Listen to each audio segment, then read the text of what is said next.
இரட்சகருமாகிய ஆண்டவராய் இயேசு கிறிஸ்துவின் இனிய நாமத்திலே friends medical mission international missionary ஊழியத்தின் சார்பாக உங்கள் அனைவரையும் வாழ்த்துவதிலே பெருமகிழ்ச்சி அடைகிறோம். கிறிஸ்துக்குள் பிரியமானவர்களே, இந்த ஊழியமானது குறிப்பாக வட இந்திய பகுதிகளிலே, தமிழ்நாட்டிலும் கூட மலைவாழ் பகுதியான கல்வராயன் மலை, சேர்வராயன் மலை, கொல்லிமலை, ஆனமலை, கஞ்சமலை, திருவண்ணாமலை போன்ற மலைவாழ் பகுதிகளிலே மருத்துவத்தின் மூலமாக கர்த்தருடைய அன்பை பறைசாற்றுவதே இந்த ஊழியத்தின் பிரதான நோக்கமாக இருந்து செயல்பட்டு வருகிறது.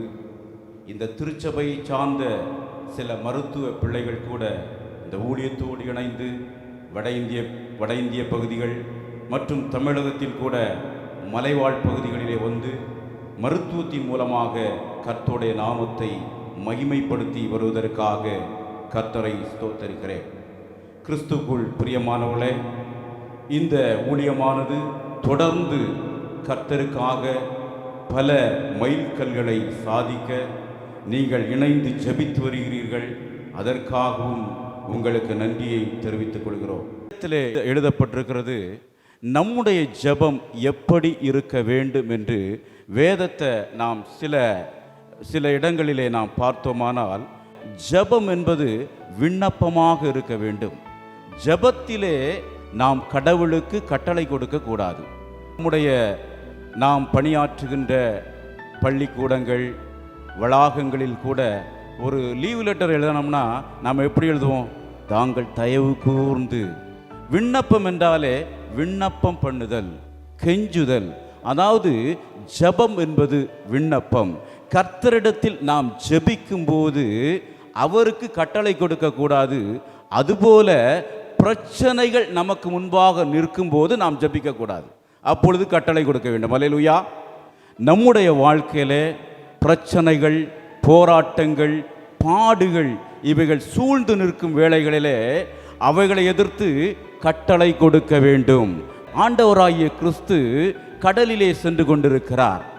கடல் கொந்தளித்தது, கப்பல் அமிழத்தக்கதாக அங்கே நீர் நிரம்பிக் கொண்டிருக்கிறது. சீஷர்கள் வந்து அவரை எழுப்புகிறார்கள். போதகரே, நாங்கள் மடிந்து போகிறது, உமக்கு கவலையாக இல்லையா? எழுப்பினாரு. அவர் அங்கே ஒரு நீண்ட ஜெபம் பண்ணினாரா? இல்லை. அவர் சொன்னார், கடலே இறையாதே, அமைதலாயிரு. நம்முடைய வாழ்க்கையிலே பிரச்சனைகள் வருகின்ற போது, போராட்டங்கள் வருகிற போது அவைகளை நோக்கி அவைகளை எதிர்த்து கட்டளை கொடுக்க நாம் கற்றுக்கொள்ள வேண்டும். யார் கட்டளை கொடுப்பார்கள் என்றால், யாருடைய வாழ்க்கையிலே உள்ளறை ஜெபம் இருக்கிறதோ அவர்கள் வெளியறையிலே கட்டளை கொடுப்பார்கள். அல்லேலூயா, அல்லேலூயா. இன்று நாம் கர்த்தரை நோக்கி விண்ணப்பம் செய்து ஜெபிக்க போகிறோம். நம்முடைய வாழ்க்கையில தீராத போராட்டங்கள், பாடுகள், பிரச்சனைகள், எதிர்ப்புகள் இருக்கலாம். அவைகளை பார்த்து கட்டளை கொடுக்க போகிறோம். அல்லேலூயா, அல்லேலூயா. வேதம் சொல்லுகிறது, நம்முடைய ஆண்டவராகிய கர்த்தர், நம்முடைய தேவனாகிய கர்த்தரை நாம் தொழுது கொள்ளுகிற போதெல்லாம் அவர் நமக்கு சமீபமாய் இருக்கிறது போல, தேவனை இவ்வளவு சமீபமாய் பெற்றிருக்கிற வேறே பெரிய ஜனம் எது? நாம் எப்பொழுதெல்லாம் கர்த்தரை தொழுது கொள்ளுகிறோமோ, எப்பொழுதெல்லாம் அவரை நோக்கி விண்ணப்பம் பண்ணுகிறோமோ, அப்பொழுதெல்லாம் அவர் நமக்கு சமீபமாய் வந்து விடுகிறாராம். அது மட்டுமல்லாமல் சங்கீத புஸ்தகத்திலே நாம் வாசிக்கும் போது, ஜெபத்தை கேட்கிறவரே, அவர் ஜெபத்தை கேட்கிற தேவன், ஜெபத்தை கேட்கிறவரே, மாம்சமான யாவரும் உம்மிடத்தில் வருவார்கள். அல்லேலூயா. நம்முடைய ஆண்டவர் ஜெபத்தை கேட்கிற தேவன். இன்று கூட நம்முடைய சகோதரர் அவர்கள் முதலாவதாக ஒரு வேத பகுதியை வாசித்து ஆரம்பித்தார்கள். அந்த பகுதியை அவர்கள் படிக்கும்போது தான் நானும் கீழே கொஞ்சம் எட்டி பார்க்கும்போது அங்கே ஒரு ஜெபத்தை குறித்து எழுதப்பட்டிருக்கிறது. பேதுரு சிறைச்சாலையில் இருக்கிறார்.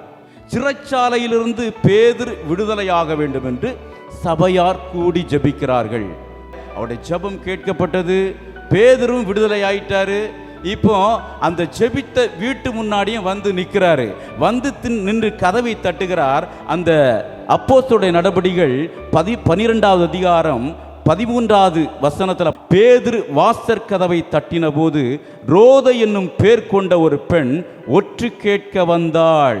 அவள் பேதுருவின் சத்தத்தை அறிந்து சந்தோஷத்தினால் கதவை திறவாமல் உள்ளேயோடி பேதுரு வாசலுக்கு முன்னே நிற்கிறார் என்று அறிவித்தாள்.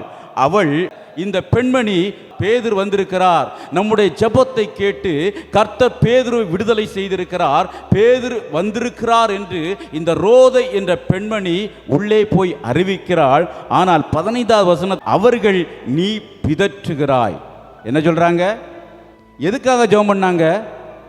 பேதுரு வெளியே வரணும்னு ஜெபம் பண்ணாங்க. இவருடைய ஜெபத்தை கர்த்தர் கேட்டு பேதுரு வந்துட்டாரு. இப்போ அவர் வந்து நின்னார்னா என்ன சொல்றாங்க? நீ பிதற்றுகிறாய்.